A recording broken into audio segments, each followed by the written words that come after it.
નમસ્કાર, India news ગુજરાતમાં આપનું સ્વાગત છે અને હું છું આપણી સાથે કિશન તિવારી। સમાચારોની શરૂઆત કરીએ આપણે સૌથી પહેલા મહત્વના સમાચારથી। વાત કરીએ આપણે સુરતની, તો સુરત મહાનગરપાલિકામાં કચરા નિકાલ મામલે ફરી એકવાર વિવાદ ઊભો થયો છે। પૂર્વ કોર્પોરેટર વિજય પાનશેરિયાએ ત્યાં ખજૂર ડમ્પિંગ સાઇટ મામલે ગંભીર આક્ષેપો કર્યા છે। તેમણે આરોપ કર્યો છે કે શહેરમાં સોલિડ વેસ્ટ મેનેજમેન્ટના નામે આશરે 213 કરોડ રૂપિયાનું કચરા કૌભાંડ થયું છે અને દોષિતોને બચાવવા માટે સ્ટેન્ડિંગ કમિટીના નામે ઢોંગ કરવામાં આવી રહ્યો છે। વિજય પાનશેરિયાના જણાવ્યા મુજબ ખજૂર ડિસ્પોઝલ સાઇટ ઉપર છેલ્લા 3 વર્ષમાં આશરે 30 લાખ મેટ્રિક ટન કચરાનો વૈજ્ઞાનિક રીતે નિકાલ કરવાનો કરાર હતો, પરંતુ ઇજારદાર દ્વારા માત્ર 14 લાખ મેટ્રિક ટન જેટલો કચરા જ નિકાલ કરવામાં આવ્યો છે, એટલે કે લગભગ 50% કચરો હજુ પણ નિકાલ વગરનો જ રહ્યો છે। તેમણે આક્ષેપ કર્યો છે કે આટલી મોટી ગેરરીતિ સામે આવવા છતાં પણ સુરત મહાનગરપાલિકા દ્વારા કડક કાર્યવાહી કરવાની જગ્યાએ માત્ર કમિટી બનાવીને લોકોને ભ્રમિત કરવાનો પ્રયાસ થઈ રહ્યો છે। ત્યારે સૌથી ગંભીર બાબત એ છે કે આ મામલે આરોપી કોન્ટ્રાક્ટરને બ્લેકલિસ્ટ કરવાની જગ્યાએ સ્ટેન્ડિંગ કમિટીમાં વધુ 9 મહિના માટે કોન્ટ્રાક્ટ લંબાવવાની દરખાસ્ત લાવવામાં આવી છે।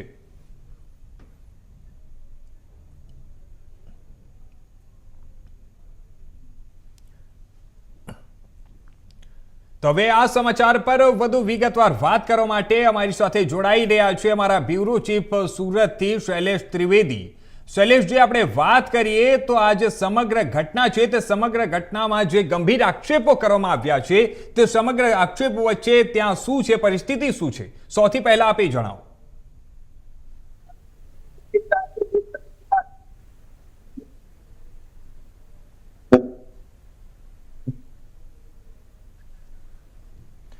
તો આપણે વાત કરીએ તો આજે ખજૂર ડમ્પિંગ સાઇટ છે તેને લઈને અત્યારે એક મહત્વનું અને ત્યાં મોટો ચર્ચાઓ જોર પકડ્યું છે।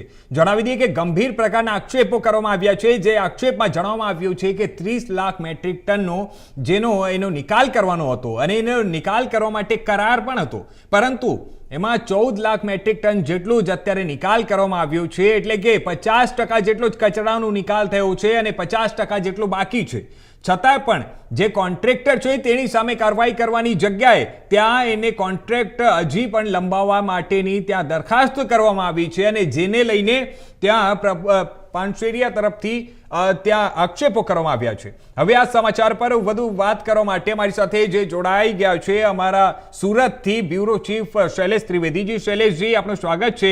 આપણે વાત કરીએ તો આ સમગ્ર જે ઘટના છે, આ જે સમગ્ર આક્ષેપો કરવામાં આવ્યા છે આ મેટ્રિક ટન જે કચરો છે તે કચરાના નિકાલ માટે અત્યાર સુધીમાં શું માહિતીઓ સામે આવી શકી છે, સૌથી પહેલા તો આપ એ જણાવો। સુરત મહાનગરપાલિકાનું 213 કરોડનું જે કચરા કૌભાંડ આખું સામે આવ્યું છે એ સુરત મહાનગરપાલિકા ખાતે જ અત્યારે અમે ઊભા છીએ અને એમાં અત્યારે સૌથી મહત્વનું અપડેટ એ મળી રહ્યું છે કે સુરત મહાનગરપાલિકાએ સ્વચ્છતામાં નંબર 1 જે મેળવ્યો છે એમાં કંઈક ને કંઈક મોટા પ્રમાણમાં ગોબાચારી થઈ હોય, આ જ ઓફિસમાંથી ગોબાચારી થઈ હોય તેવા દ્રશ્યો અત્યારે સામે આવ્યા છે।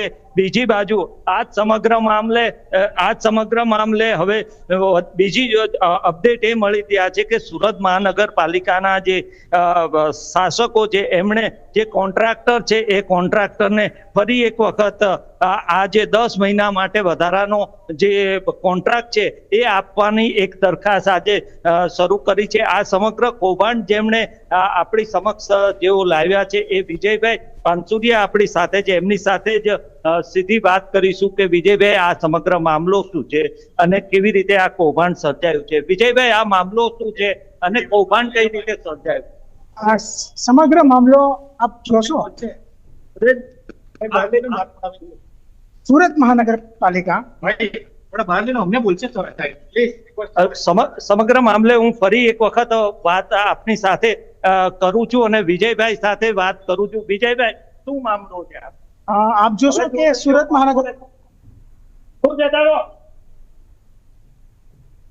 મહાનગરપાલિકામાં 213 કરોડનું કચરા કૌભાંડ થયું છે। આપ જોશો કે આજ રોજ અહીંયા જે ઠરાવ લાવવાનો છે સુરત મહાનગરપાલિકાનું નામ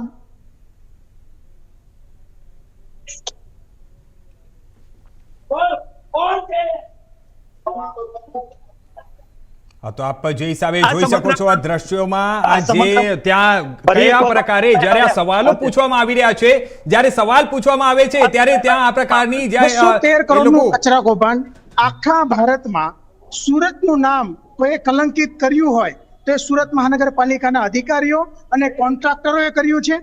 સુરતમાંથી રોજ 30 લાખ આશરે રોજ 2500 મેટ્રિક ટન કચરો બહાર નીકળે છે. આજના જે ઇજારદારને જે 10 મહિના માટે જે કોન્ટ્રાક્ટ એક્સટેન્ડ કરવાનો છે, આ કોન્ટ્રાક્ટરને સોલિડ વેસ્ટ મેનેજમેન્ટ માટે 30 લાખ મેટ્રિક ટન કચરો નિકાલ કરવાનો કોન્ટ્રાક્ટ આપવામાં આવ્યો હતો. આ કોન્ટ્રાક્ટ 3 વર્ષમાં પૂર્ણ કરવાનો હતો, પરંતુ તેમણે ફક્ત 50% જ કામગીરી કરી, એટલે કે 14 લાખ મેટ્રિક ટન કચરાનો જ નિકાલ કર્યો. તો બાકીનો કચરો ખજોદ ખાતે એઝ ઇટ ઇઝ એ જ ઢગલાના ફોર્મમાં પડ્યો છે. તો બાકીના કચરાનું શું?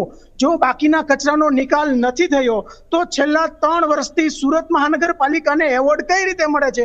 છેલ્લા 3 વર્ષથી આપણને બીજા નંબરનો સ્વચ્છતામાં એવોર્ડ મળે છે.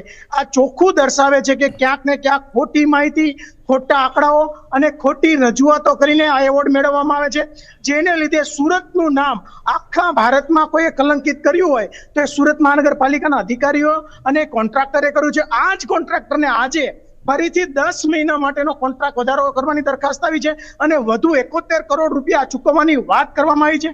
એટલે જ ત્યાં વિરોધ દર્શાવ્યો છે કે આવા ભ્રષ્ટ અધિકારીઓ સામે અને ભ્રષ્ટ કોન્ટ્રાક્ટર સામે પગલાં લેવા જોઈએ, એફઆઈઆર થવી જોઈએ અને બ્લેકલિસ્ટ થવા જોઈએ. તેની જગ્યાએ આ લોકો એમને કોન્ટ્રાક્ટ વધારવાની કામગીરી લાવ્યા છે. આજે દરખાસ્ત છે એ દરખાસ્તમાં શું લાવવામાં આવી છે? આજની જે દરખાસ્ત આજની જે દરખાસ્ત છે, એમને જે કામગીરી નથી કરી એ કામગીરી કરે તે માટે 10 મહિના કોન્ટ્રાક્ટને વધારી દેવો, સાથે સાથે 71 કરોડની મર્યાદામાં આ કામ આપવા માટેની દરખાસ્ત લાવ્યા છે. આની પહેલા આની સામે એક તપાસ સમિતિની રચના થઈ હતી કે આ કોન્ટ્રાક્ટરે ક્યાં ખોટું કર્યું છે, શા માટે કચરાનો નિકાલ નથી કર્યો, આમાં કયા અધિકારીઓ ઇન્વોલ્વમેન્ટ છે, એ તપાસ સમિતિનો રિપોર્ટ રજૂ કરવાની જરૂર હતી. જે પણ જવાબદારો સામે હતા એમની પગલાં લેવાની જરૂર હતી. એની જગ્યાએ આ કોન્ટ્રાક્ટ વધારવાની વાત કરે છે. એટલે સુરત મહાનગરપાલિકા અને અધિકારીઓ અને શાસકો ક્યાંક ને ક્યાંક આ કોન્ટ્રાક્ટરને છાવરતા હોય, એમને બચાવતા હોય તેવું ચોખ્ખું દેખાય છે. જે 30 લાખ મેટ્રિક ટન કચરાનો નિકાલ થયો છે એવું એક વાત આવે છે, એ મામલો જ્યારે આ કોન્ટ્રાક્ટરને 2022માં કોન્ટ્રાક્ટ આપવામાં આવ્યો ત્યારે 3 વર્ષ માટે કોન્ટ્રાક્ટ આપવામાં આવ્યો હતો. પર મેટ્રિક ટન 790 રૂપિયા ચૂકવવાના હતા અને 3 વર્ષમાં 30 લાખ મેટ્રિક ટન કચરાનો એમને નિકાલ કરવાનો હતો. પરંતુ આજની દરખાસ્તમાં તમે જોશો તેમાં ક્લિયર કટ બતાવેલું છે કે આ કોન્ટ્રાક્ટરે ફક્ત ને ફક્ત 14 લાખ મેટ્રિક ટન કચરાનો જ નિકાલ કર્યો છે. બાકીનો કચરો હજુ ઢગલાના સ્વરૂપમાં જ છે, તેનો નિકાલ નથી કરવામાં આવ્યો અને સાયન્ટિફિક વે નિકાલ નથી કરવામાં આવ્યો.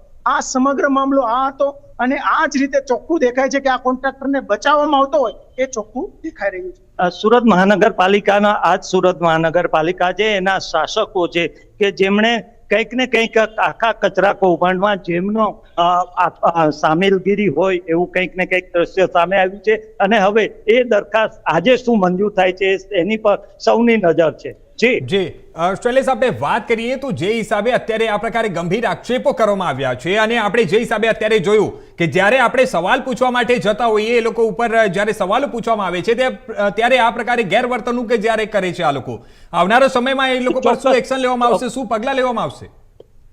ચોક્કસ આ સમગ્ર મામલે એક તપાસ સમિતિનું એક નાટક રચવામાં આવ્યું છે. તપાસ સમિતિનો રિપોર્ટ જ્યાં સુધી નહીં આવે ત્યાં સુધી આ બાબતે કંઈ કહેવું વધારે પડતું ગણાશે, પરંતુ જ્યાં તપાસ સમિતિનો રિપોર્ટ આવ્યા બાદ બાકીની તમામ વિગતો હવે બહાર આવશે. જી ધન્યવાદ મારી સાથે જોડવા માટે અને આ તમામ માહિતી અમને આપવા માટે.